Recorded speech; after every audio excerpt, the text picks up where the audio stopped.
I'm Dr. Fred Jaruzelski Kader, names having been changed during my growing up, including my first name and my last name, adding, as you will hear, the name Kader to the original Jaruzelski.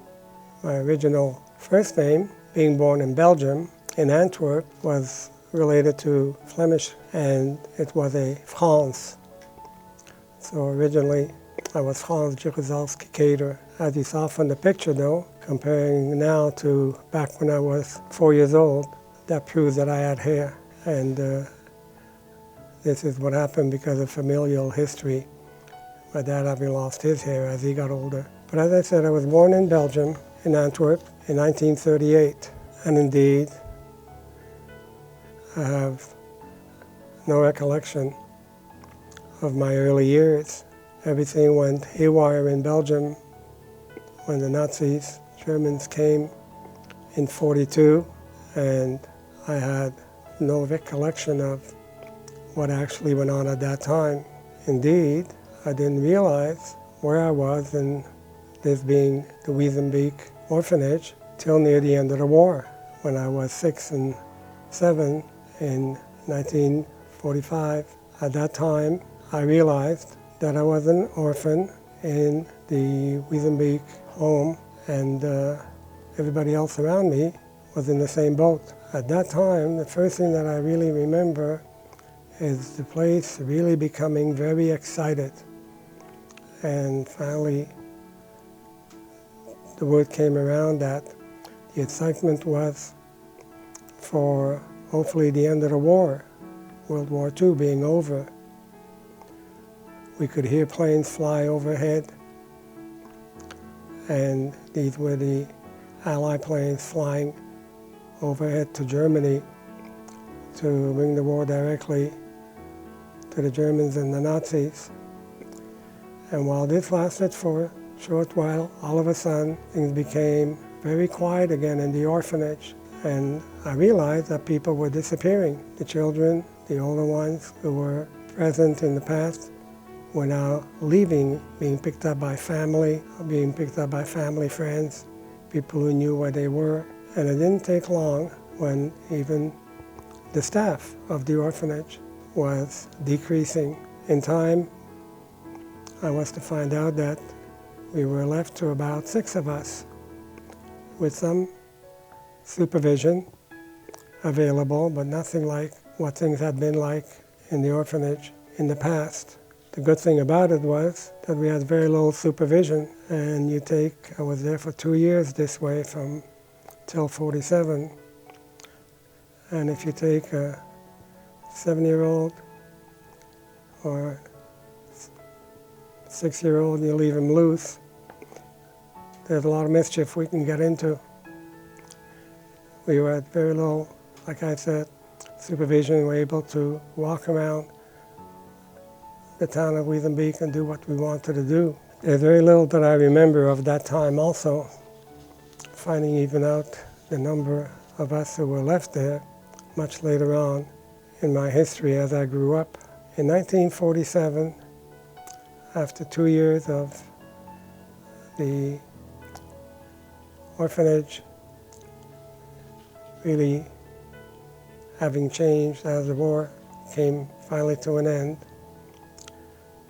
a gentleman came to the orphanage and introduced himself as my uncle. His name was Hersh Jaruzelski, and the thing that struck me at that time was, if he's my uncle, my father's name is Jaruzelski, that's an unusual thing, I thought, but it was never further discussed. And he said that he had heard about me having survived because I landed up eventually in the Wiesenbeek orphanage, and he had come to get me so that I could from here on in grow up in his home with his wife and the 2 children. The situation didn't quite turn out to be a place where I really wanted to be. I had lost the ability to live with a select group of people in a family situation. The orphanage was just a lot of children grouped together at different ages.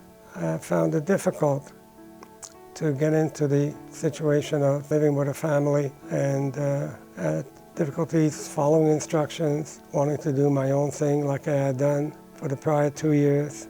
My uncle and his wife had 2 children. The oldest one was Jacques, and the youngest one was Victor, and indeed he was born in 45, and that's where he got the name Victor after the victory of the war. I was really very difficult to deal with. Any chance I had, I would get out of the house and go around to the next street over in the back and sit on the benches there, or that overlooked the canal, where both were going back and forth. They were always looking for me at one time or another. So living there for 2 years was not the most pleasant for the family at all, and also really not for me. During my stay with my uncle, one day he came over to me and he said, "We need to talk, and I need to tell you about your father." And he talked about he and my dad having been taken by the Nazis to work for them, and they were stationed in northwest France at Calais, where the Nazis were trying to make things difficult in the future for anybody to come by from England, the shortest distance to the continent of Europe, across the water there, so that they would prevent people from readily making landing. And when that was over, people just got tired from long hours of work, my uncle said, and very little food. Whenever you couldn't perform well enough, my uncle said the Nazis would put these people on a train that would then go back into Belgium, and from there go on from Germany to Poland, to Auschwitz. At that time, in 42, people already knew that if you were on that train crossing the border from Belgium into Germany, you were not coming back. But some people did get away, and so in Europe, and where the Jewish people were, they were aware already of what was going on, even though in America, Roosevelt didn't want to believe it. And this is what happened to them. When they got on the train, all of a sudden the train would stop. And what was going on was the people who still had a little bit of energy jumped off the train to try to escape. And if they weren't shot by the guards on top of the train as they tried to escape, and if they did get further away, even into the woods, they would send the soldiers with the dogs to find the person who got away and either shoot him on sight over there or drag him back to the train. And then the train would go on. And this would happen repeatedly. So he said it took a long time for the train to get anywhere. And indeed, this was the case with the train going from Calais back into Belgium to go to Malines, where the train would stop and the Nazis would put on board more Jewish people that they had collected so that they could be sent to Auschwitz and to their death. The advantage of that, my uncle said, for him, the train going so slow, is that he had a time to go back and forth on the train to look for my dad, his brother, Jacob. And in those days, they were not using car or wagon animal transport, but they were still using regular train. And he was able to walk along the outside of the train on the platform that the conductors would use so that they can look after the passengers and collect their fees. And he said though he went up and down multiple times, he could not find my dad. And then he realized that he was coming to the border between Belgium and Germany, and he knew he had to jump to save his life. And so that's why he tells me he's here today talking to me, and my dad unfortunately never jumped the train with him because he couldn't find him, and he knows he ended up going by train all the way to Auschwitz to his death. In 49, People all around Europe were still looking for family that had survived, and indeed my uncle found his aunt, my great aunt, and her husband, my great uncle, alive in North America, in Canada, in Montreal. It was my great aunt who had the last word and said she wanted me to come to Canada, put the hell that Europe had been behind me, and make a new life for me with her and her husband and their family. And so, in the spring of '49, I left Belgium with a family that was going to Montreal, who was supposed to be looking after me while we made the trip by train to France, and then got to the boat and traversed the Atlantic Ocean all the way to Quebec, Canada. And there my great uncle and several of his sons were indeed waiting and made themselves known to me. And this is how they got me, and we then traveled to Montreal, to Montreal, where the family lived. I had initially the similar problem that I had had in Belgium, only here the family was bigger. And I had a problem settling in, and they had to put up with some of the tricks and shticks that I was doing, driving them to distraction, to say the least. But there was a big difference now. My great aunt and uncle had 6 sons and a daughter, and the older half of the population was already married with children. And indeed, some of them were my age. So all of a sudden, I was being recognized as, quotes, an uncle that showed up in Montreal.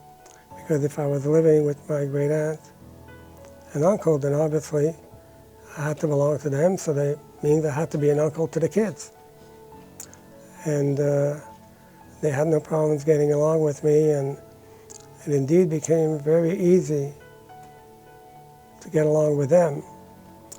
And their parents bent over backwards to be nice and to be patient, and even tried to be angels compared to some of the stuff that I was doing.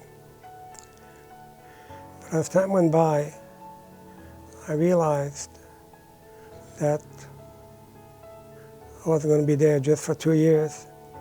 This obviously was going to be the place where I would grow up with a new family. And I finally worked myself out of all my old bad habits that I had, and the hellion that I used to be when I was younger. As time went by, I went to school, and I was doing well. And as I got into high school, I took history, and I started to read about World War II and what had happened,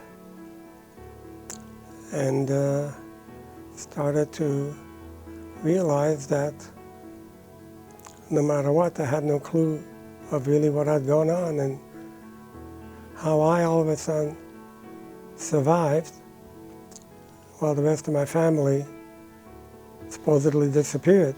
I knew my father had died in Auschwitz, but didn't have any ideas of even who my family was, how big we had been, and what happened to them, how they had died in the war. I used to talk to myself in the morning sometimes, looking in the mirror, wondering about, I don't know who I was in the past, I know who I am now, but what am I going to do with myself in the future? And the ready-made answer, of course, in high school was that got a long time to go. I don't have to worry about that right now. But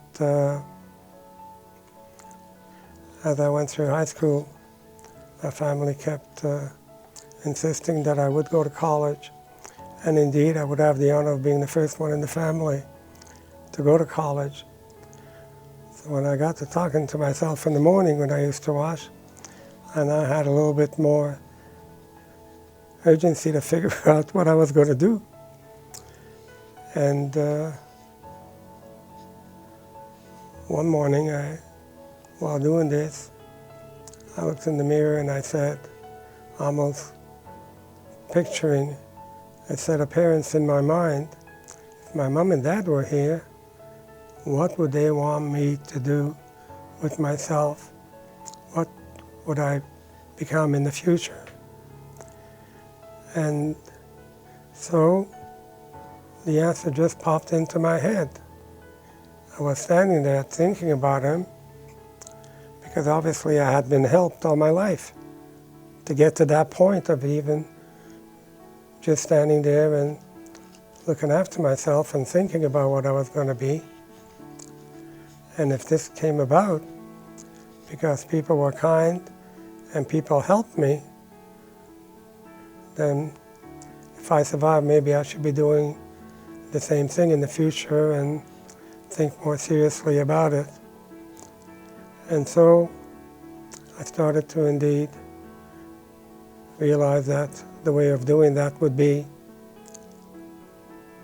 to help people just like I had been helped, managing to survive, managing finally to get to a civilized situation with my family in Montreal.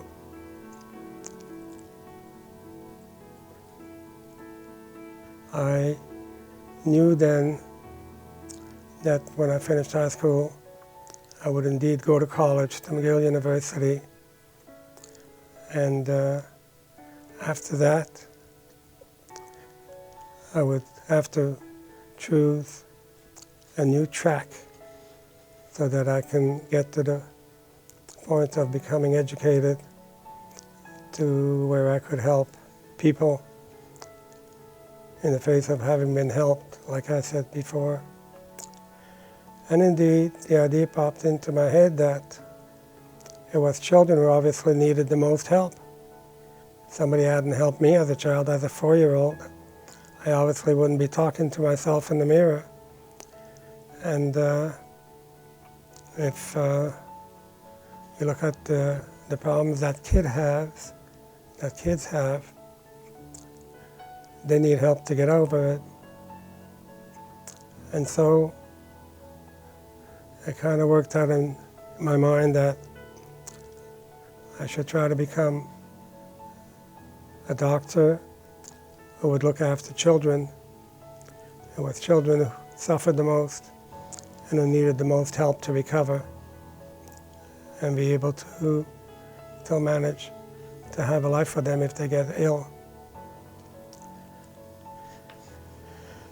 And so high school finished and got into college, McGill University, and being interested in always thinking and having to come up with answers, I was kind of geared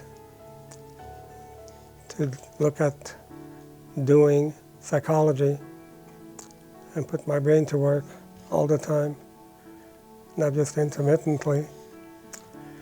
And so I graduated with honors psychology and was ready after that to go to med school. While I was in college, when I got to the age of 22, I decided that if I was going to be living here in Montreal with family in Canada, time to get some citizenship papers. And so I went and wanted to apply, and they said, well, we need a birth certificate. And I said, I don't have one. He said, well, that's all we need. It's just a simple birth certificate. And I said, it's not so simple. You guys must think I came with a stork or something. And got out of there, disappointed. And then when I got home, I, through my sister, got a hold of the JIAS, which is the Jewish Immigration Aid Society, and told them that I want to get my citizenship in Canada, but I was born in Belgium and I need a passport. I need a birth certificate. And they said, no problem. And sure enough, it didn't take long. They gave me a birth certificate that was in Flemish, and I had to get it translated, which wasn't any big problem. But the thing that amazed me the most was that somebody obviously realized that I was living with family, but I really had lost my own family during the war. And they included a list of who my family consisted of and where exactly I originally belonged and came from. And my dad's name, Jacob, like his first wife, Crystal Finkel, came from Poland. They grew up there and they married. And then by the early 20s, I see they suddenly were in Germany, because that's where they had my half-sister Rachel and my half-brother Felix. It didn't take, however, too long, as things were really going haywire in Germany, and now the Nazis were slowly gaining more and more voice and more power, that they got out of Germany, the family, and immigrated to Belgium, where they registered with the border police and were allowed to come to Belgium. Unfortunately, in the early 30s, my dad's first wife passed away, Crystal Finkel, and he married my mother, Bassa Rivka Crystal, and it turned out that she obviously had to have come out of Poland with them when she was younger, and probably around the age of 15 or so. And there is a situation where she obviously traveled wherever they went and stayed with my dad and her sister, her older sister. There is a situation amongst the Jewish people in old Europe that if you lost your wife or your husband, you would look at finding someone who is from the same family to marry, so as to keep the family together. And that's exactly what happened when my dad's first wife passed away from normal medical conditions. He married the younger sister, my mother Basla. And in the early 30s to the middle 30s, I had two older brothers, Ignaz and Paul, and then I was born. I was listed as France because that was my Flemish name on birth certificate, but I wasn't in Dutch country or Dutch-speaking country anymore. I had changed my name from France to Francois when I lived with my uncle in Belgium, and it was just as easy to change Francois to Fred when I got to Canada. There was another child born in the 40s, Jules, and he unfortunately passed away at the age of 1 of normal medical conditions. Well, I kept changing my name in different locations where I was. When I got to my great aunt, she said that she wanted me to live with them and grow up as part of the family, but she was not going to adopt me officially and make me change my name. But I was already ready for that, and I realized things were totally different where I was living now with her and her husband and the family. And I did not change my original name. I just added the name Kader. So now I had 2 last names, and I felt pretty good about that. I got through the shock of seeing that list of my family, now even more than ever trying to figure out what exactly happened to all of them. I knew what happened to my dad, but that was all. And the more time went on, the more I devoted myself to continuing to grow and get my education and look at the future, feeling as if there was information that I had in the back of my head that was like in a safe, only somebody locked it up and threw the key away, and I just couldn't get in there. But I got through college and then got into med school, which I didn't find that hard, even though in those days, in 1960, there were still quotas on Jewish people going to college or going to different parts to sort out what they wanted to do with their life, being able to choose what kind of advanced education they wanted. And even though medicine was such a situation, I had made up my mind that I was going to do that and eventually become involved in looking after kids. In fact, I didn't have much problems at all when I had my interview for medical school. The doctor and the gentleman that I met for the interview turned out to say, "Fred, it's nice to get to see you, it's nice to get to know you." And he had heard that I had survived the war. And I knew that he, as part of the war, was taken by the Germans and was in Asia, being the sole doctor for a camp of Allied prisoners in the hands of the Germans and the Nazis,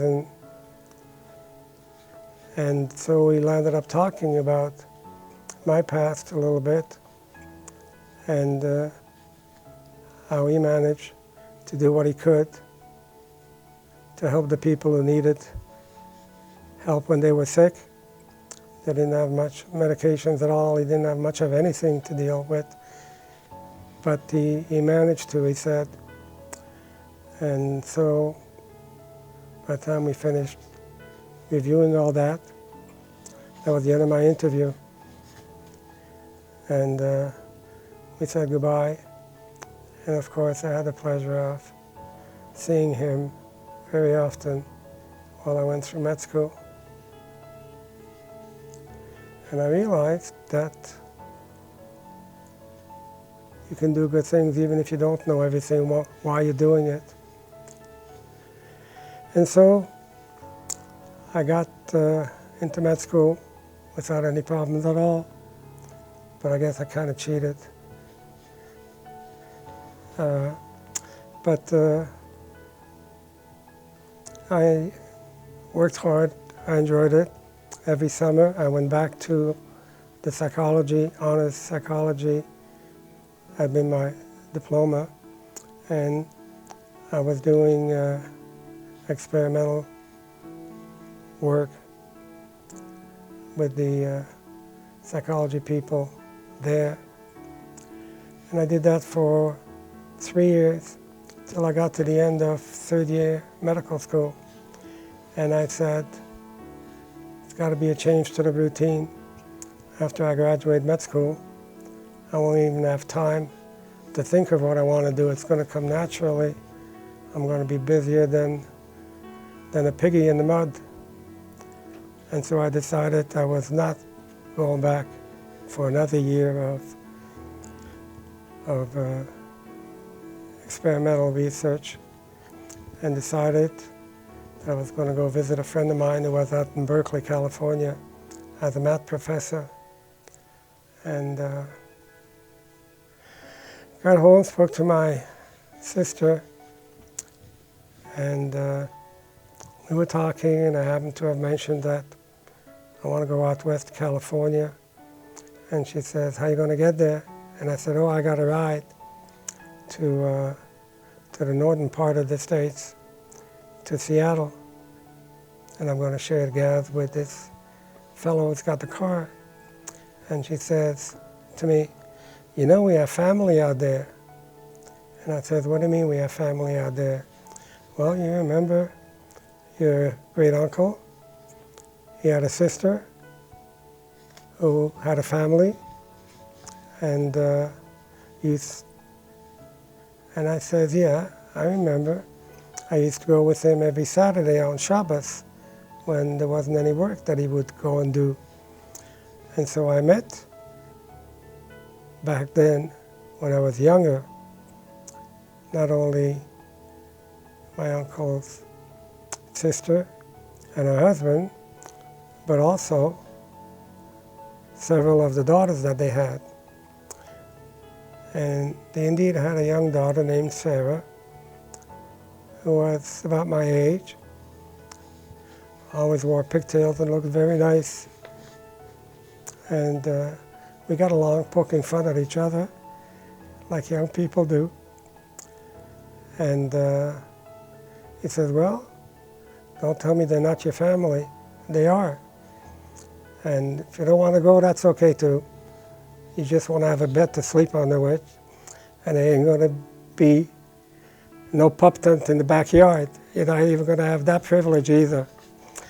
So I got the message, and we went out after school got finished, third grade, med school got finished, and we finally got to the address where the cousins were living, and finally rang the bell. Must have been about 11 o'clock. I had called from one of the stops we made on one of the streets around the place.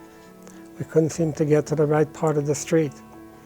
And after going through the streets about 5 or 6 times, people realized there was a car that's going by constantly. And somebody was kind enough to come out and say, you guys lost? And they said, yeah, we came from Montreal, no problem. Now we get here in Seattle and we can't find a street number. And they said, oh, it's not your fault. The street got broken up because they had to fix something. So they told us how to get there. And they gave me a phone so I could call and tell them that we're coming. And sure enough, I get there. We finally got there about 11, ring the bell. And the young lady opens the door. And I looked at her and I said, can't be one of the daughters. They're supposed to be small, smaller, and smaller, and smallest. So I looked and I said, not a bad maid, not a bad-looking maid, and polite. Walked in, met Ruthie, the cousin. She introduced me to her husband, Martin, and then to the 4 daughters. And then she says, that's Sarah, my younger sister. And I said, oh yeah, it came back to me pretty quick, the young lady with the pigtails. Only now, I knew that she was living in California, in Los Angeles, and was looking for the day she was going to be able to drive a car without a top, but have a fancy scarf around her neck so that she could be part of the present world. And they said, no, no, no, no. She's not in California, she's right here. And after about the 3rd time of hearing that from Ruthie, I finally got the message that indeed this was the Sarah that I knew when she was younger. And so we re-met that way. We spent a few days in Seattle, and then we all went to see Sarah's and Ruthie's parents, who lived in Vancouver. And we went ahead and spent time with the family and together. And then Martin had the idea, we need to go home and we'll leave you the car. Sarah knew how to drive. I was happy I knew how to ride a bicycle, even up to those years. And so they went home by train, and we stayed longer with Sarah's parents and the other rest of the family. And then we took the boat across to Vancouver Island, car and all, and went to visit Victoria and the Rose Garden and everything that was nice to see over there. And then from there, came back to the mainland in the United States by another boat trip, and then got back to Seattle that way. And I must admit it was quite a pleasant trip that I had, being with family out there and meeting Sarah. And she said she's already packed to go back to California And I said, well, if you're going to go, I'm not going to go to California. I'm going to make a pit stop in Berkeley, Northern California, so we can spend more time together if you join me. And it worked out fine. My friend needed to have a place to live in the coming years, so we rented a place for Sarah, and eventually he was going to have it already rented for him. So we spent time together, and it was absolutely wonderful and great. And I even acted like a human being, not pulling any sticks or any strange kind of tricks like I used to do in new places. All of a sudden I realized that my summer holiday was over, having spent time with Sarah and Alan, my friend and the mathematician. And I said, I need to get back to finish med school. And in those days, there were no cell phones, and I couldn't use a teletype or telegraph machine to keep in touch with Sarah from Montreal all the way to California. So I said, if anything's going to come out of this, you need to go home to Vancouver so we can keep in touch. And she decided to take me up on it. So she went back to Vancouver, and I went back to Montreal to finish my last year of medical school. Trouble is, I couldn't sit still. And I realized within a month that I couldn't do without Sarah. So I called her and told her what was going on. We had kept in touch. Before that for a month, and she had cousins she could live with in Montreal, because that's where they came from originally, and so she did. And when she came down, I had already gotten my medical ring, so I figured it's going to have to do until I finish med school and we see what the heck is going to be what. And so she lived with her cousin, and I got through fourth year flying high. Pretty good, found it pretty easy to be with patients and to see how people get helped as we rotated through hospitals and as part of our fourth year in med school. And so graduation came, and on the end of May, I walked down the aisle and got my medical certificate. I wore the red band, as you can see in the picture. And next day, Sarah and I decided that I'm going to walk down the aisle again and pick me up a wife. And that was May 31st, 1964. So I graduated like I wanted to, but also became a husband, which was nice. We had, over time, 3 children. Howard, our eldest, is a pediatric gastroenterologist living in the East Coast in Maryland. My daughter, Eileen, became a special ed teacher and never taught in the school. Always worked with kids on a one-to-one basis. I guess she got tainted by her father, working only with people on one at a time. But she's done a super job. She's still teaching, and not only did she look after kids in regular English school, but also kids who went to Hebrew school in the afternoon or even all day long, who had learning difficulties, so that she could help them learn and then put together a bar mitzvah or a bat mitzvah, just like you people have a convocation when you get to a certain age. And so she's still doing special education now. My youngest son, Darren, graduated psychology and was working the children's psychology unit, but unfortunately things went haywire over time and in psychiatry and in Canada, and he gave that up, and now here in Omaha he is an accountant for the Omaha college schools, and they each have their own families, and so we're lucky 2 of our children live in Omaha, and so we have 5 grandchildren here, And the two children, Howard and Lori, have keep in touch, but they even make trips out back to Omaha. So we got a chance to catch up with them now that they've fully graduated college and have full-time jobs.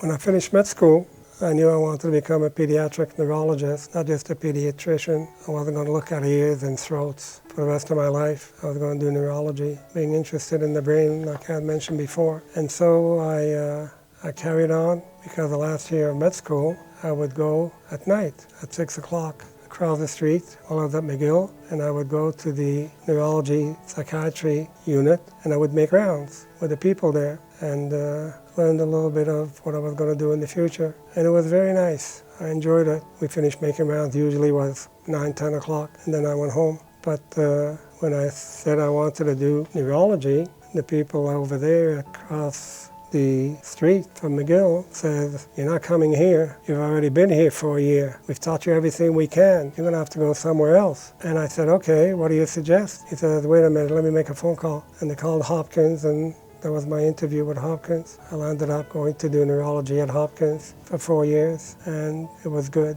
When I finished Hopkins, I had already done a year of pediatric neurology as part of my adult neurology, but I knew that wasn't enough. But I knew I'd learned enough neurology because I had learned what the adults go through in their lives when they make it to adulthood. And so I went to New York, to the Albert Einstein Yeshiva University. I did my pediatric neurology, did another year of peds, which I had done in the past, and then a full year of pediatric neurology. And I was now finally properly trained, I felt, to start looking after kids. With Sarah, decided that we would go to Vancouver to live. And so on the way there, we made a pit stop in Montreal, saw family there, and made another pit stop in Toronto. And then where we had family also. And we ended up going from the East Coast all the way out back to Vancouver, to the West Coast. And I joined the University of British Columbia, the Department of Neurology, and I spent time lecturing to the medical students and running clinics, and realized that I would not be able to make a living in Vancouver. The university was filled with 4 pediatric neurologists, and a gentleman who was just coming on board after a year was becoming a pediatric neuro-ophthalmologist, because he knew he wasn't going to be able to stay at the university, so he was going into private practice. And that gave me the clue, I better get out of Vancouver. And so I called back down to my old haunts in Montreal, spoke to people, and they said, there's got to be positions available in the United States. And I said, yeah, that's a good idea. I don't want to move to Alaska, it's too cold. So they made some calls, and I went down to the States and started to look for a position. I ended up coming to Omaha. I was in Milwaukee, and they had lost 4 pediatric neurologists in one time, in one shot, when there was a fight between pediatrics and adult neurology. So they walked out, and when I got there, I said, you know, pediatricians have been very well educated in what neurologists can do, but if I came here by myself, I think I wouldn't last more than 6 months. And the boss, the chief, said, you know, you guys must all come from the same school. And I said, what are you talking about? There was a gentleman here from Omaha just 2 weeks ago, fully trained in pediatric neurology back east in New York. And he got here, looked around, and he said the exact same thing you did. I can't come here by myself, I'd be dead in 6 months. So I said, well, if this guy's sensible, I figured like me. I found out where is he from. And he said Omaha, and I got the phone number, and I got the name. And I called Dick Pellegrino, and I said, I kind of made a pit stop here. It's not going to be final destination in Milwaukee. They said you were visiting here, looking for a new position. And he says, yeah, I've been on my own here in Omaha for 8 years at the University of Nebraska, and I'm getting tired. And I said, that's okay, just hang on, I'm coming down. I figured it was a hop, skip, and a jump to go from Milwaukee down to Omaha, and that's what I did. And sure enough, beautiful city, beautiful medical school and surroundings, and I said, where are you hiding all the tents that people live in? And the chief said, well, that's strictly for people who just never get here. And I said, you're going to have to prove that to my wife, that this is for real, if you want me to come here. And so we had visited, Dick and I, and he was an Italian out of New York, and we got along very well. And so went home and decided we better make a trip with Sarah and I together, that she can see what Omaha is really like, how nice it is. And we got down here, and he picked us up, and I said, you go through every park that has every tree in bloom, and we got to prove that it's all houses, no tents. And so Dick drove Sarah and I, and it took us at least a half hour to get to the hotel we were going to stay at, which had a beautiful central area with the housing all around. And Sarah said, yeah, you were right. I figured you were going to be right. Nobody living in tents here. And the minute she said that, I knew that she was going to be willing to come to Omaha. So we went home to Vancouver, picked up our kids, and drove back to Omaha, only this time for good. I had, with Sarah, bought a house when we were here. And when I got back to the university to tell people, as I was visiting with staff and, the chief and everybody, and the people in the offices, everybody wanted to know, did you see something you like? Are you going to rent? Are you going to buy? And I said, no, we found a very nice house, thank you, just near Boys Town. And it's a new area. And as I'm talking to people, they look at me like I'm a nut. And they said, you can't live out in western Nebraska near Boys Town. There's very few homes there. We go there picnicking in the summer. And I said, sorry, we're going to start populating it. And in fact, I said, in about 25 years, this is going to be the middle of the city. I was a little too fast in my thinking. It took a little longer. But Omaha was a super place to grow up and bring up our kids. Two born in Canada, our oldest and our daughter, and then our youngest born in Baltimore while we were at Johns Hopkins. And so we settled in. Like I said, we drove down, opened up the garage, parked the car, took out the keys and forgot to put it back in.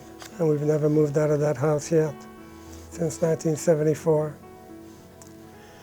And so things were going well at the university. One day a young gentleman pops up, introduces himself, Dr. Tom Yeager, and that's his wife next to him in the picture with Sarah and I. And he says, I'm here as a pediatric psychiatrist, but I figured I better learn some neurology. You guys use strange names and long names and impossible to pronounce names for diseases, and I better know what you're talking about so I can do a better job looking after the pediatric psychiatry kids I'm going to be looking at. And so we chatted for a little bit this way, and he said, you got a funny accent. And I said, what do you mean a funny accent? It's a French accent. I was born in Belgium, and if you speak French, you roll your R's. And he says, when were you born in Belgium? How long you been here? I said, I was born in '38. None of my choosing, that's what my parents decided. I know it was a bad time to be born, with the war coming up and eventually the Holocaust coming up, and indeed what you see is what you get of my family. I lost my family.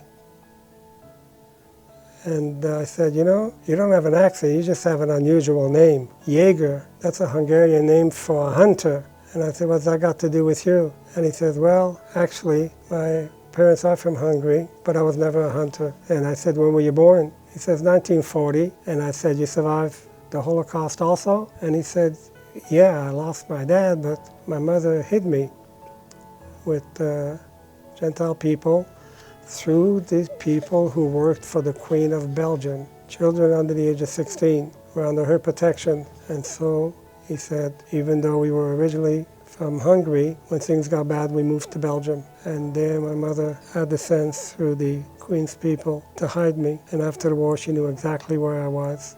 She survived, and she found me, and we came to America, to New York, and he said, you were in Canada? He said, so was I. I did my psychiatry up in Canada. Now I'm doing pediatric psychiatry. And I looked at him, and I said, my God, another one like me.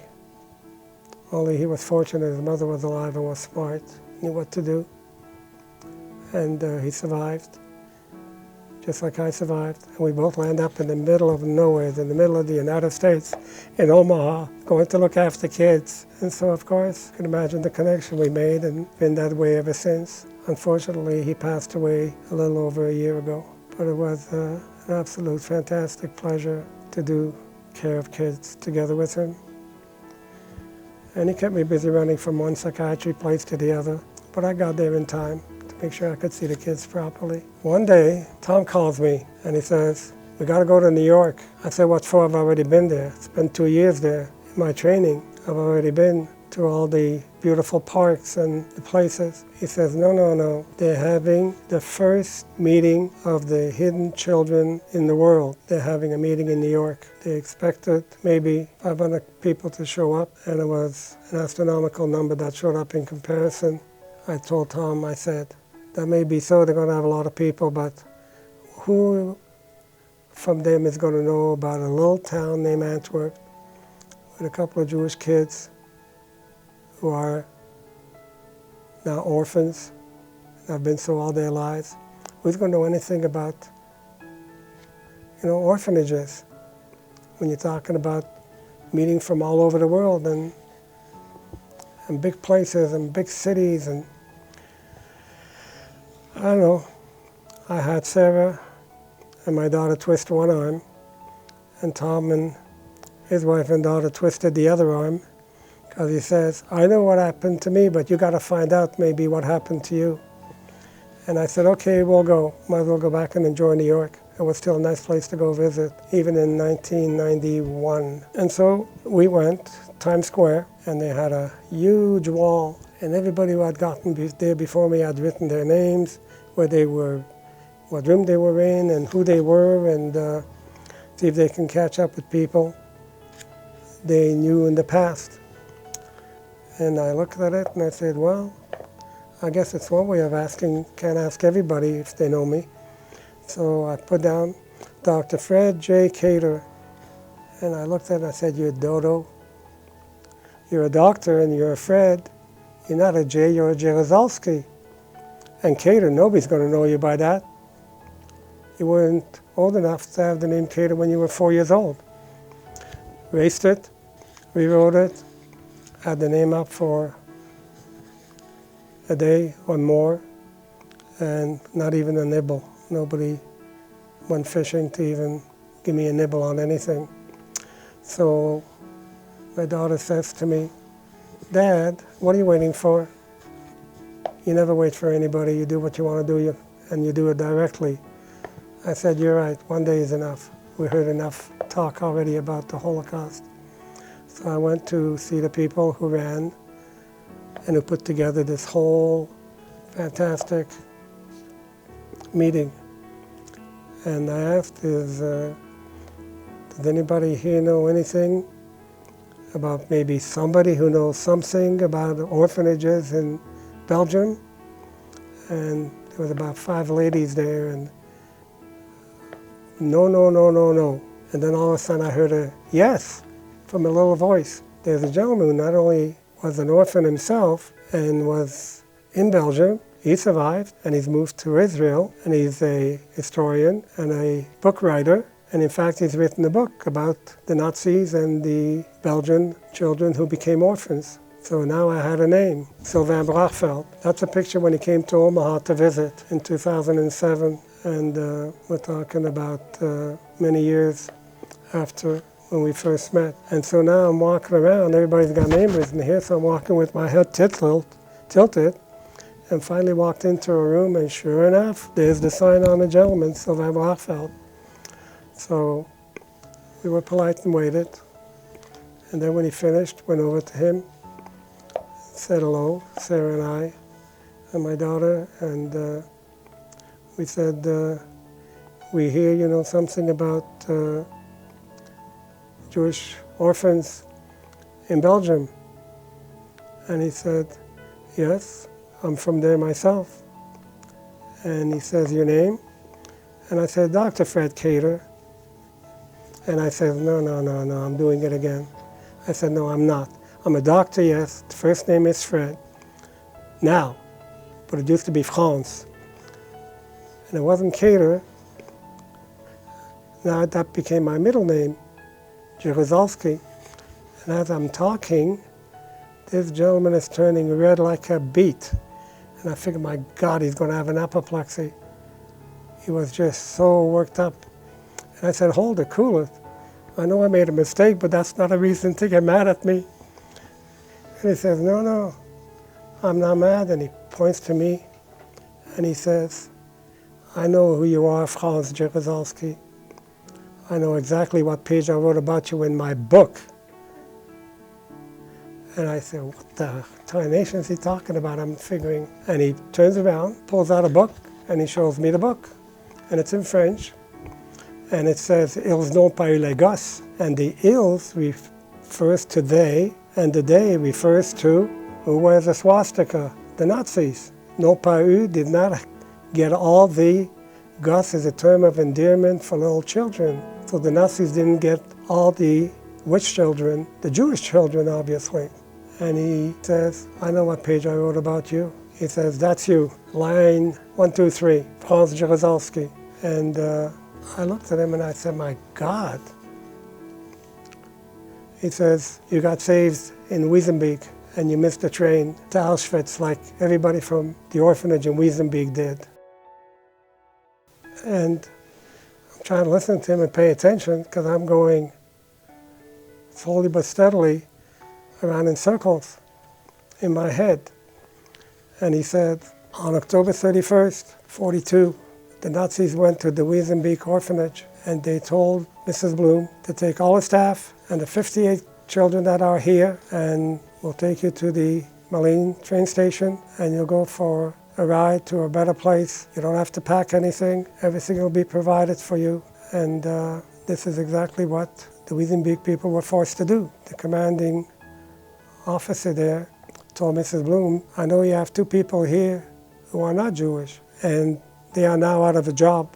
You got to pay their salary. There's not going to be any more work here. And she did. She took money, but she also slipped a piece of paper with a phone number in between the money and gave it to the younger lady who was working there. And she took off, went across the fields, back to her home, got on the phone, and told the operator, I need this phone number. Quick, it's urgent. She had no clue who she was calling. And people picked up. And before they could even say hello, she was talking Flemish and was ranting that the impossible is going on. The Germans came to take away all the children, everybody, including the staff, and they go on a train ride somewhere. And of course, the number she had called was a place that was affiliated with the Queen. And the Queen's workers and people who had gone and found children to be saved were hearing this story, and they said, we'll look after it. They obviously realized it was the Nazis taking people to the Malines train station to put them on a train and they can get to Auschwitz quick enough to be put to death. By this time I'm kind of settling down and listening to what he's saying, and he says, actually, when everybody got to Malines, everybody was in one room. And Mr. Bloom, who was the leader, who ran the orphanage, told everybody to stay put, but go take 10-year-olds and 12-year-olds and have them listen to you. They don't even listen to their parents. Some of them took off and walked around the train station where there were lots of different rooms. And they came across the 5 of you in a room, and you were one of them. 5 children, everybody under the age of 5. And they ran back to Mrs. Bloom, telling her what they found, and she said, "Bring the children to me." And even while this was going on, the Queen, her people, who were working with the Belgian underground, were trying to speak to the soldier who was running the train station. And he turned out to be a Prussian, not a Nazi. And the Prussians didn't have much love lost for the Nazis, for the Germans. They couldn't run the country according to the rules of law, of war. The Nazis were creating total havoc and hell in Belgium.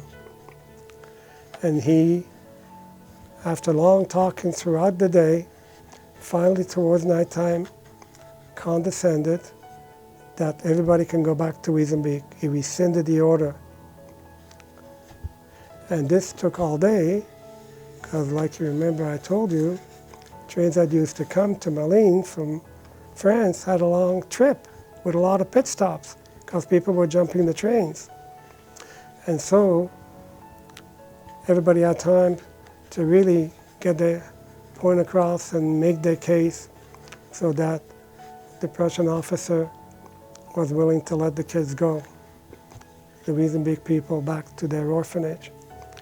Mrs. Bloom realized she now had 5 extra children to account for, because the Germans were counting. And she said, "Just a minute." She brought the 5 of us to the front, in front of the Prussian leader, and she undressed us from the belly button up, and she says, "Look at them. They're full of scars and full of poxes and full of lesions. And they got measles. They've given it all to each other. You don't want me to leave these children here, do you? You don't want your soldiers to get the measles?" And the guy says, No. Take them with you. And he says, "That's how you're on this list on top, and the rest of the people who left Wiesenbeek and came back to Wiesenbeek are at the bottom. But that's how you were saved. They found you in the train station, obviously waiting for someone to put you on a train to go to Auschwitz. And you missed the train because of the Wiesenbeek children and staff. And now I'm flying high. I'm off the ground, about 2 feet. Here's a stranger who knows me, and knows me damn well, and knows my story of how I got saved, and how I missed the train to Auschwitz." I said, and we stood there and kind of talked, and I said, I'd like to buy your book. And he says, "Sorry, all the books that I brought, all over 50 of them got sold the first 15 minutes I was here. But I got one left, the one you're looking at, and I'll give it to you." And they didn't want any money, and he wrote something on the front cover about meeting finally someone who survived the story and came back to tell him about it, that they were alive and successful.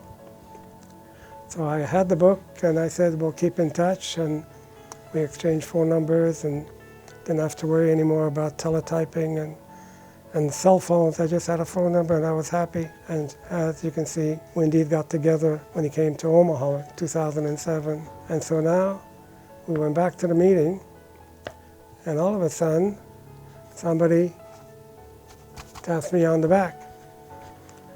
This gentleman tapped Sarah first, because she was holding the book, and he said to her, "When you come to this book, were you an orphan?" And she says, No, that's my husband's book. He's the orphan." I said, "Hi," and he says, "Where'd you get the book?"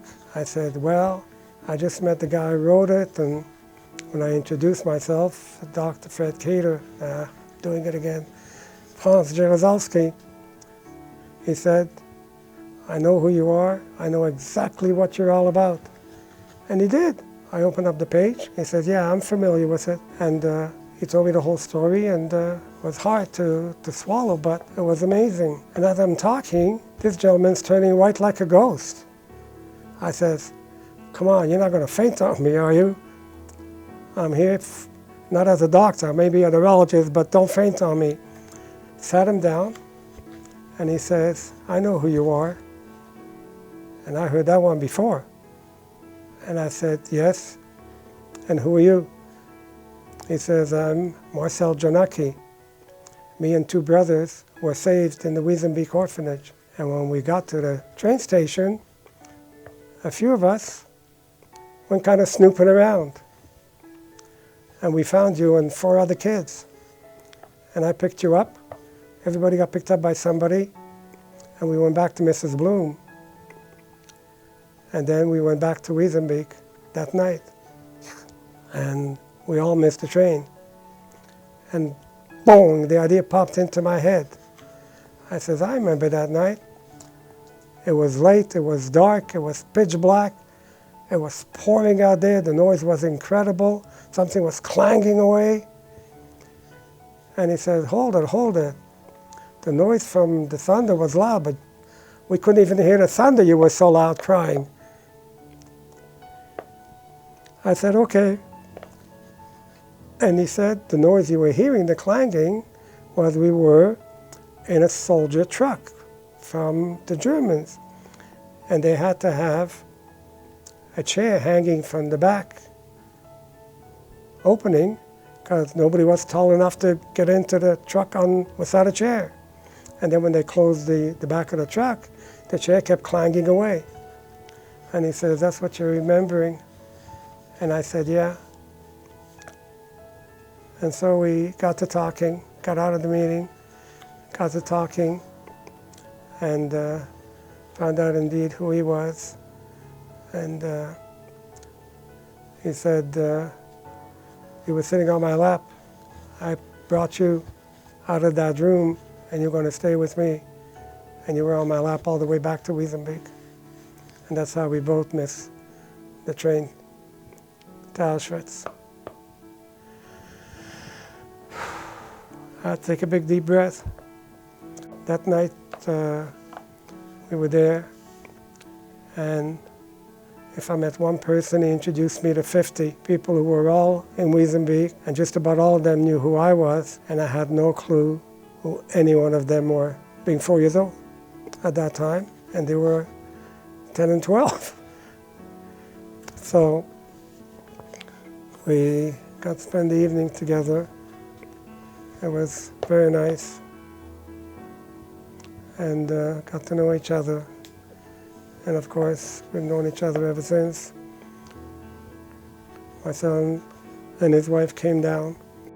When Eileen got married, my daughter got married, we were up there several times. Whenever we got back to go to Montreal, now we had an extra special reason, not just to go see family, but to catch up with him and his family in Montreal. And he has unfortunately passed away about 2 years ago. And through Marcel, he gave me lots of clues of how to find out information about my family, and told me about this book, The Memorial to the Jews that were deported from Belgium. 25,000 names of Jewish people are in that book, 5,000 non-Jewish names who the Nazis weren't happy with because they didn't agree with them. And Clarksfeld and Steenberg took all the data that the Nazis had written ad nauseum to the minutiae detail, and they put this book together. The first column shows the convoy number that left Malines in Belgium on the way to Auschwitz. And if you notice, the top number is convoy number 16, and the bottom one is 17 on the same day, October 31st, 1942. And when I saw it, I figured, no wonder my uncle never found my dad. They were in the same convoy, but in 2 different trains. And what the heck were they doing coming by on October the 31st? That's when the kids from Wiesenbeek were sent to the train station, and they were supposed to, I guess, board those 2 trains to go to Auschwitz. And we were there waiting for those trains to come, because the Nazis sent us to that train station. And all of a sudden it just dawned on me. My dad and uncle were on one side of the wall where the trains were running. Mrs. Bloom, all the children, and the 5 of us who had already been waiting for that train were on the other side of the wall. And we survived.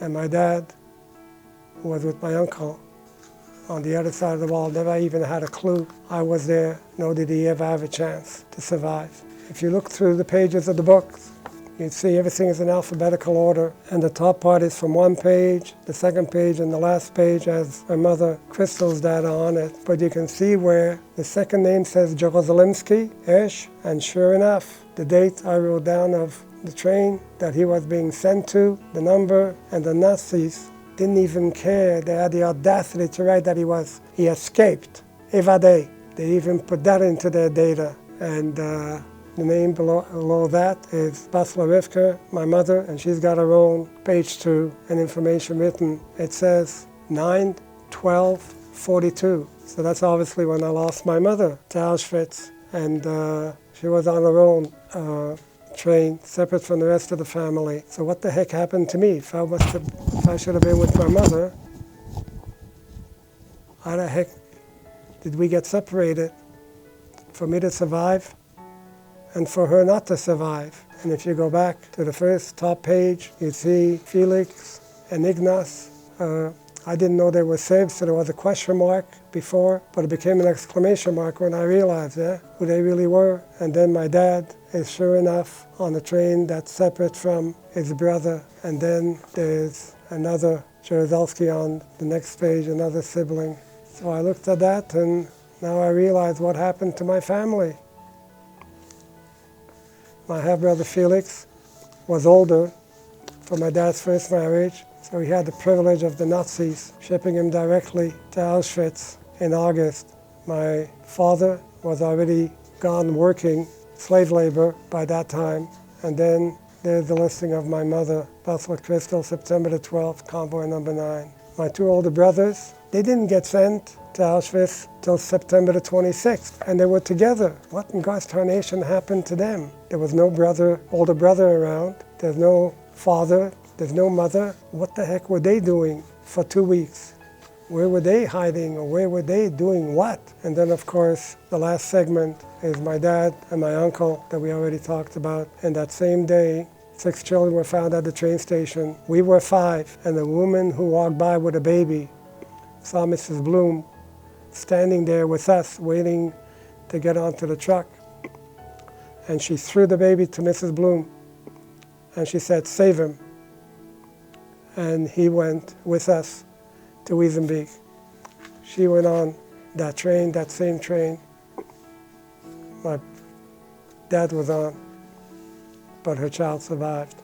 And when they got to Wiesenbeek, he was sent to another orphanage that looked after little babies. So now I not only knew who my family were, now I knew exactly what had happened to them, but how? What were my 2 older brothers doing? What was I doing during all that time?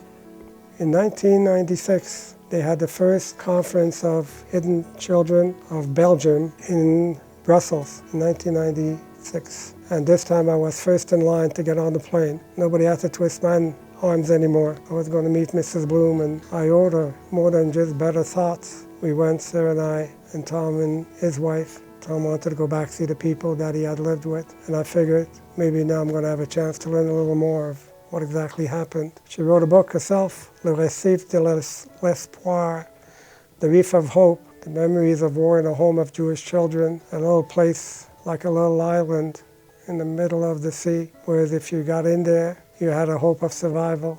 We met Mrs. Bloom, and it was quite a day, quite an evening. She had us over at her house, and there was multiple people there who, again, everybody knew who I was. I knew they didn't know Sarah, but they knew who I was, and I had no clue who they were.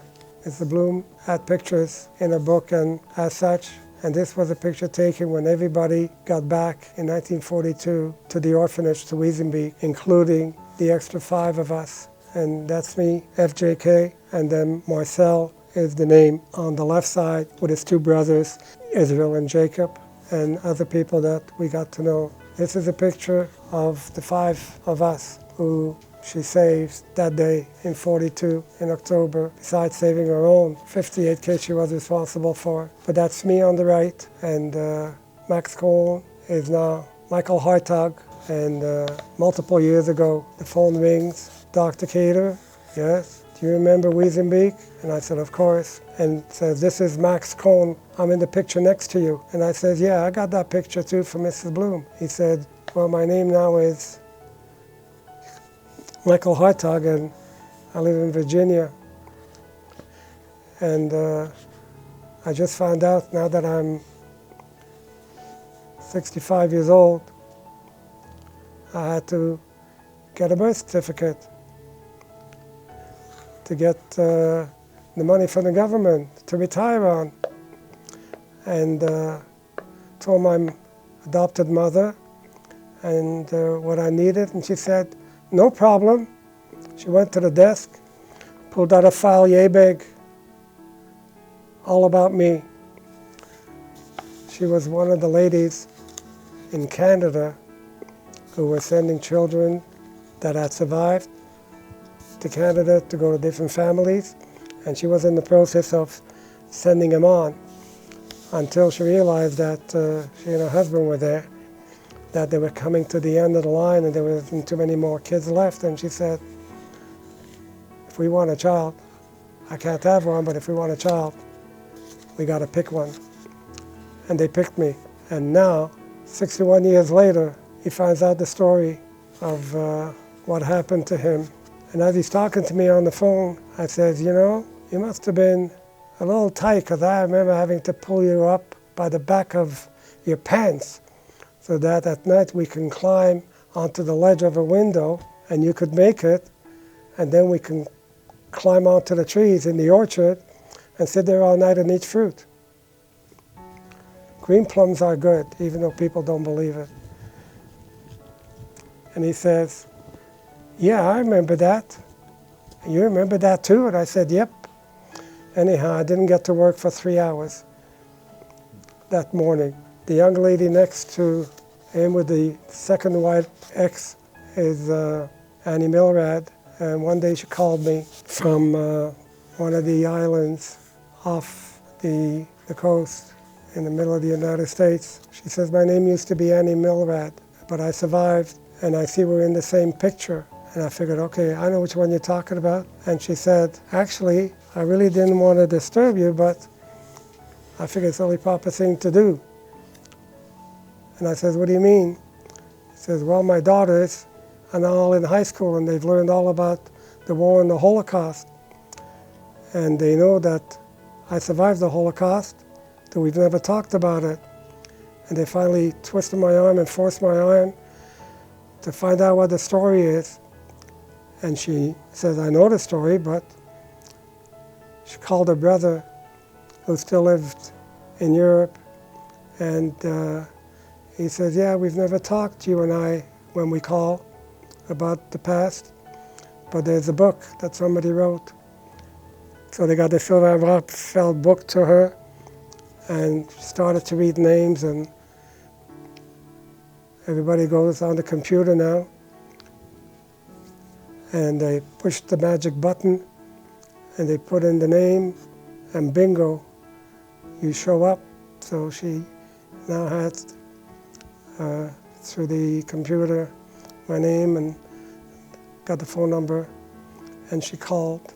The gentleman to her right, the second to the last ex, Fred Fieldman, survived, and all 4 of us, not too long ago, were able to meet through a Zoom meeting that Max Cohn, through someone that he had known, who helped him find out information about his family, managed to put together. The last name on the left, Moses Englander, was not at that Zoom meeting. He survived, was adopted by a Jewish family from the theater in Brooklyn, and He grew up, married, had several children, but around the age of 35, he couldn't take it anymore, and he committed suicide. He had survived, he had gone through all this, but just couldn't take it.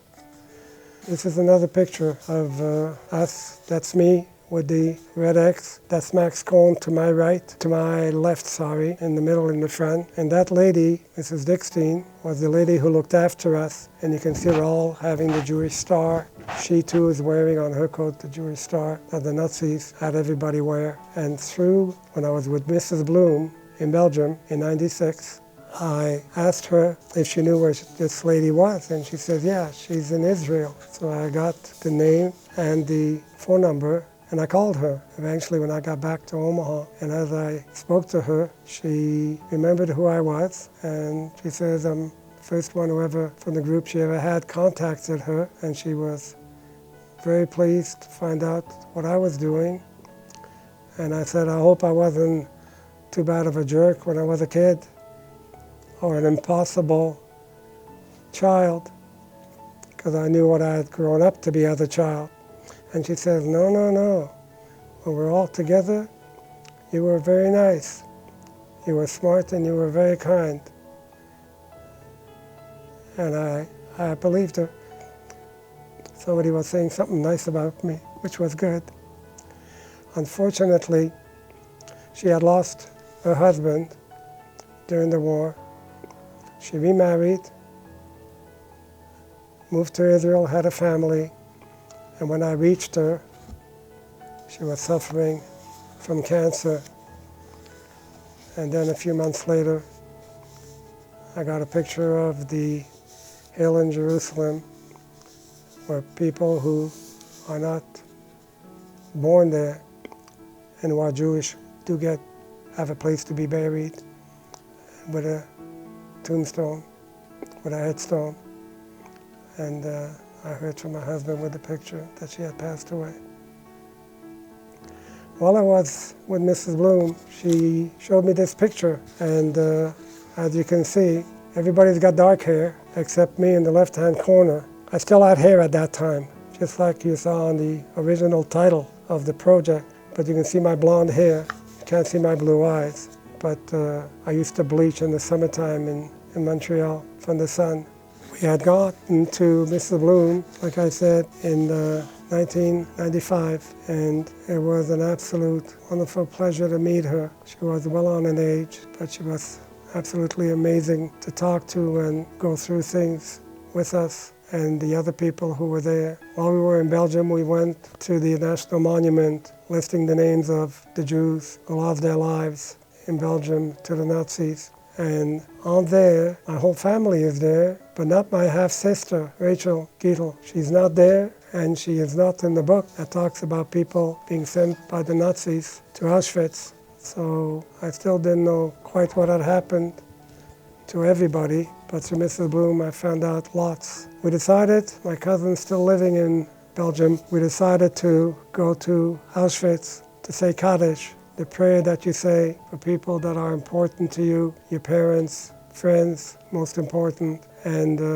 I did say Kaddish when I got there at the end of the railroad line where it comes through the walls of Auschwitz. And that Arbeit macht frei, everybody knows of that, but even though it says 1940, if this really would have been 1940, that place would have been jam-packed, jammed, shoulder to shoulder, and front to back, with Jewish people marching to their death. And indeed, when we were there, we saw this at Auschwitz-Birkenau. Forever let this place be a cry of despair and a warning to humanity, where the Nazis murdered about 1.5 million men, women, and children, mainly Jews, from various countries of Europe. And when we got there, this was the plaque that I had seen. And I certainly believed what that plaque said more than what I read on these onyx signs that were in the field. And as you noticed, on the right-hand side, there was a building that was blown up that the Nazis had tried to destroy. Each one is in a different language. The first one is in Polish, the second one's in English, the third one towards the right is in Jewish, and the first one to the right is in Hebrew, as you can see in English. This is to the memory of the men and women and children who fell victim to the Nazi genocide. Here lies their ashes. May they rest in peace. And obviously, they just didn't fall victims to the Nazi genocide. They were very selectively picked and forced to their death, like that big sign when you walk into the Birkenau Auschwitz entrance I read you before. We spent the day in Auschwitz and finally got out. And we had gone to Auschwitz from Belgium through the Ardennes and then through Czechoslovakia and then up to Poland. I didn't want to drive through Germany, but then after having been there and having managed to say Kaddish and what I saw, we went back straight to Belgium through Germany. And as we got there, my cousin's wife came running out, speaking French, saying, "Don't park, don't stop. You have to go and take Fred and Sarah to your aunt. She wants to talk to them. She's got something important to tell them." So we all went and we came to this home and we went in, and here are two elderly people who gotta be 95 to 100 if they're a day old. And as they introduce themselves, they show me the tattooed number that every Jewish person who landed up at Auschwitz ever had, written on their forearm. And in Jewish, he starts to tell me, in between tears and crying, "I was with your mother at the train station that July when the Nazis sent us to the train. And when we got there, your mother suddenly stopped, looked at me and said, 'Look at my son. He looks more Aryan than the Aryans. He's got blonde hair, blue eyes, he speaks multiple languages, and if he stays with me, we're all going to be dead. He's got to get out of here and walk away to have a chance of surviving.' And that's exactly what she turned around and told me to do. To walk out of the train station, not to look back, and just go. She never did find out that she was right. That was my chance to survive. She never knew I survived, even though she passed away. She died at the hands of the Nazis in Auschwitz, like you saw before.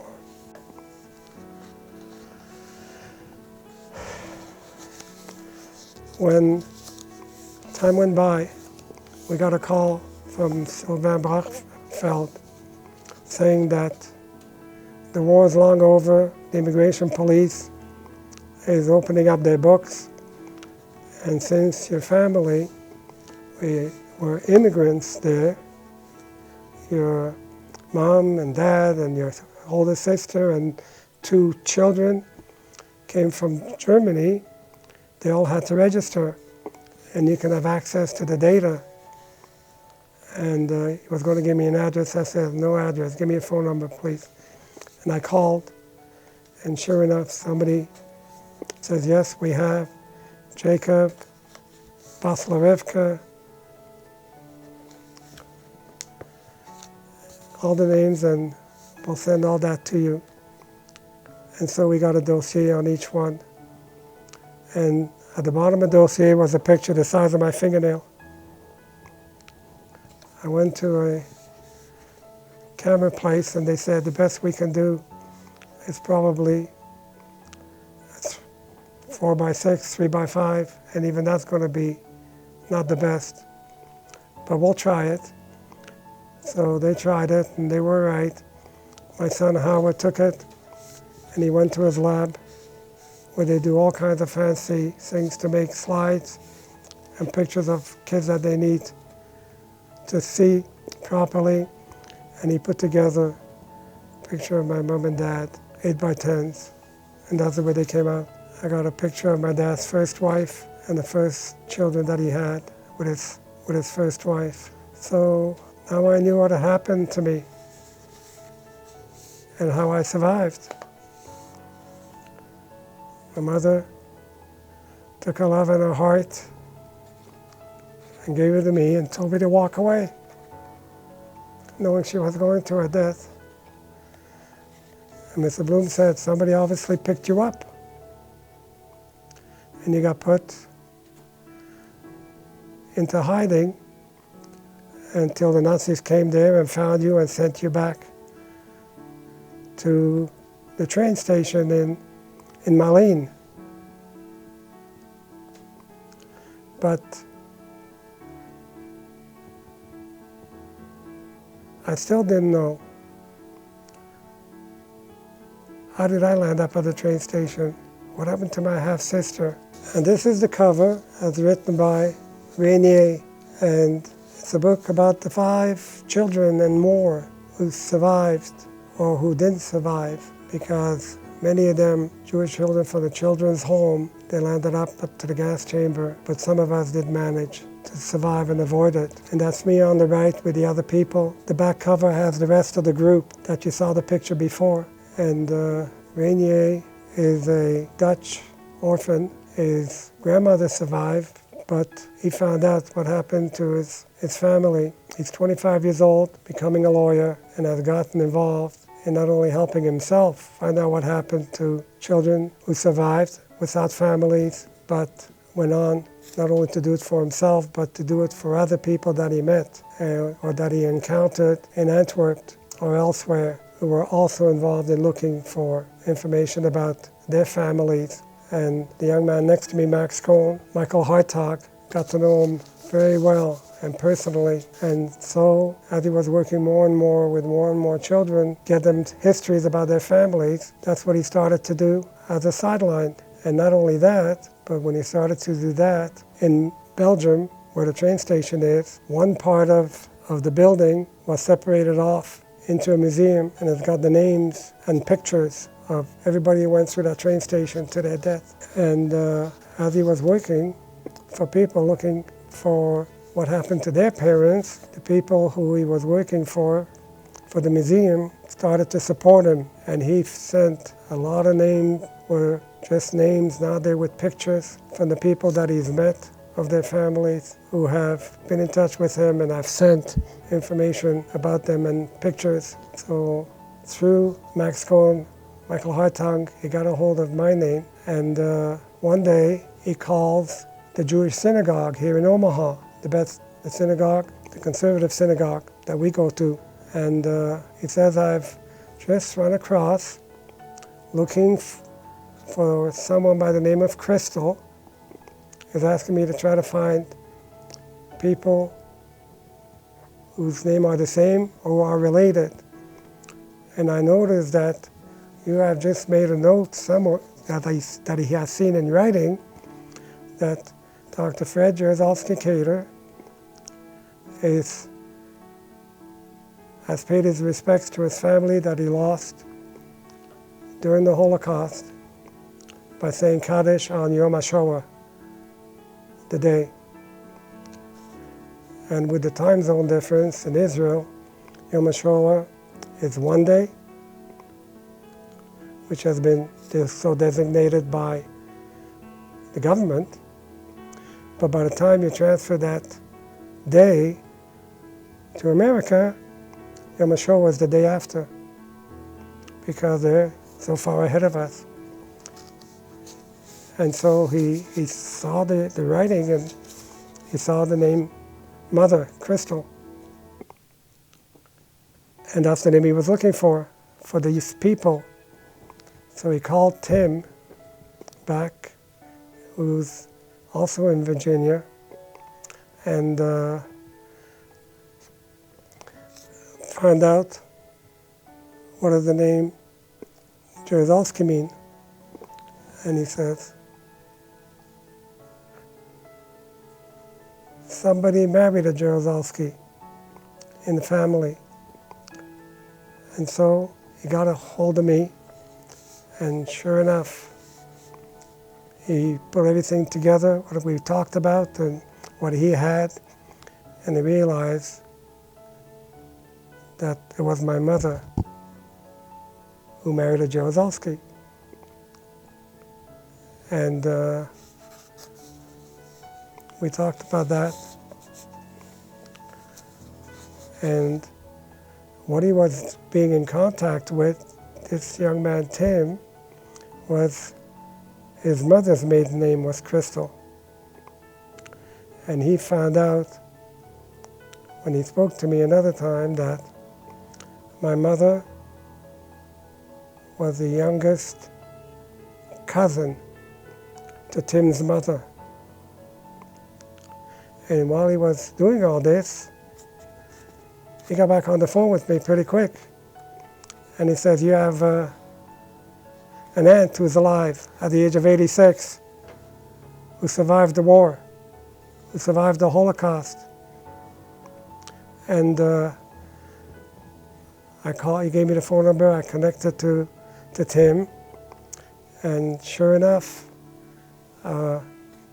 he had explained to Tim what was going on, and all the talking was done with Tim, because unfortunately his mother was 86, but with severe dementia, and was on her way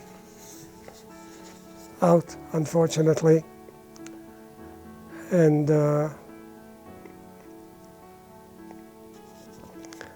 Tim then called me, and we visited multiple times, and he explained to me that his mother is obviously not well. And then one day I called, and he says, you beat me, I was going to call you. My mother's talking, and she's more awake and more alert today, which is what happens to people who have dementia. They fluctuate intermittently to a better state of health. And so he puts the phone to my ear, and I said, hello, this is France. This time I said it right. This is France Jaruzelski. And my mother's was Basla Rivka Crystal. And she said, all of a sudden I hear Basala, Basala. And Basala is a term of endearment for Basha. And she's saying that and talking to Tim in Russian. And Tim's translating it in English. And my English, that I'm talking to my newfound aunt and family, he's translating into Russian. And this, of course, unfortunately, what happens with people with dementia. You revert back to what you remember, which is something that's been well instilled in your brain from the time you're young, which is language, especially. And so we communicated, and she says, I know who he is. My cousin's little boy. And so I had the chance to catch up with her before she passed away several weeks later. We had called every week. Tim and I tried to see if we can get another venue of time of talking, but it wasn't to be. And so she passed away. But the thing is that when I used to call Tim, his family, who lived in New York, the daughter and 2 children, would come very often to visit their grandma. And so I got a chance to meet his daughter and the grandkids that he had. And they in New York, and I got the phone number, and we're keeping in touch.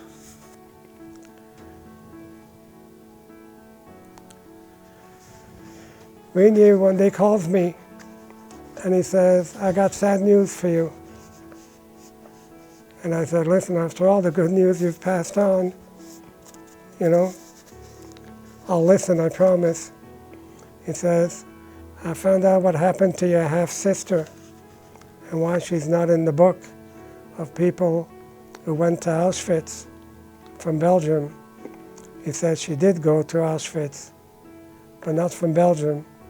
She went from Auschwitz, from back in Germany. And turns out he was able to track her down. She got sick, and as the Nazis were making a mess of Belgium and sending people to Auschwitz, she got out and went back to Germany, to the small little towns where they used to live, the family, Crystal. And she went and tried to find people of her family that were in small towns through Germany. And so she survived more time in one place, then she had to get out of there, go to another place. But unfortunately, eventually, she just couldn't escape the Nazis anymore. She couldn't manage to get away. And they got her and they put her on the train to Auschwitz from Germany. And so she also died in Auschwitz, he said. And so with all the good news that he gave me, he filled in the better part of my family history, and then he found out what happened to my half-sister. And as I talk to the kids, especially in school or elsewhere, I tell them, you guys have listened to my story for a long time, and you've done very well. You've done very proudly. And I said, if you can sit and take all this in up here in your head and carry on and being so kind, and as to stay quiet and listen to all of it, I said, you people have also felt something down here in your heart, and I'm willing to bet that you guys have a better chance of making the world a better place for your children than I ever had. Thank you for listening.